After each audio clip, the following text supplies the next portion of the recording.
Man, let me take you back. Way back. We're talking North Las Vegas. Back then, the world was our playground, and Saturday mornings were sacred. This story is about me, Lil Arnold. I was 11, and my two cousins, Tony and Calvin. They were both 10. We were more than cousins. We were a unit, a three-man team on a mission. And every Saturday, that mission was the same. It would start before the sun even thought about stretching over the desert. Granny's house was quiet, the only sound, the hum of the old refrigerator. We'd sneak out, shoes in hand, tiptoeing past her room.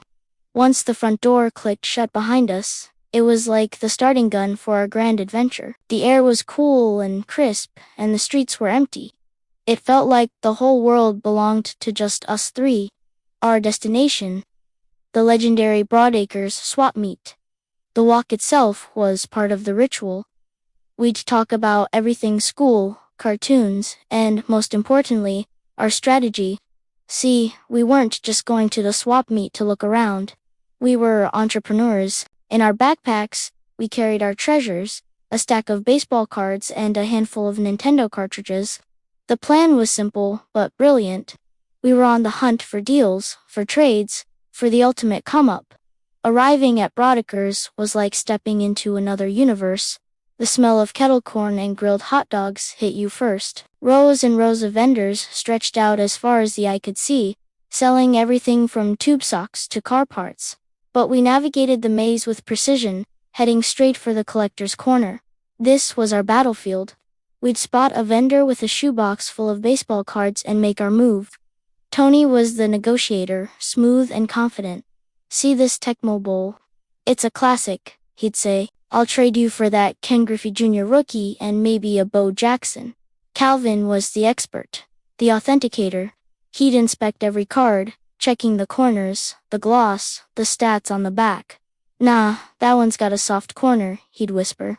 "Let's push for the Kirby Puckett instead." And me, I was the strategist, keeping track of our inventory, deciding which games to trade and which to hold. We spent hours haggling, trading, and, slowly but surely, upgrading our collection. A copy of Double Dribble might become a shiny Don Mattingly card, which we'd then flip for a rarer game like Mega Man 2.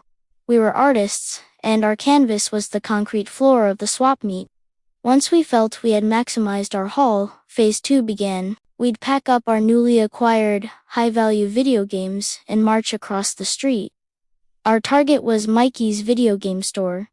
Mikey's was the holy grail for kids like us. The walls were lined with every game you could imagine. Mikey, the owner, was a cool guy who knew his stuff. He also knew a good deal when he saw one. We'd walk in, feeling like kings, and lay our games on the counter. "Hey Mikey," I'd start, trying to sound as professional as my 11-year-old self could. "We've got some premium titles for you today." Mikey would inspect each cartridge, test it out, and then name his price. The cash he'd slap on the counter felt like $1,000,000. It was the sweet sound of success, the reward for a morning hustle. We had turned a few common games and some baseball cards into cold, hard cash. With our pockets full and our stomachs empty, there was only one thing left to do. The final phase of our perfect Saturday. We'd walk right back across that busy street, our heads held high, and march straight into McDonald's. The smell of fries was our victory song. Sitting in that booth, laughing and recounting our trades, we weren't just three kids.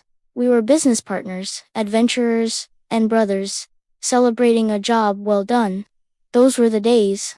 No cell phones, no internet, just a pocketful of cash and the freedom of a Saturday in Vegas. Thanks so much for taking this trip down memory lane with me. If you enjoyed the story, do me a favor and hit that like button. And definitely subscribe for more tales from back in the day. Until next time, stay northern.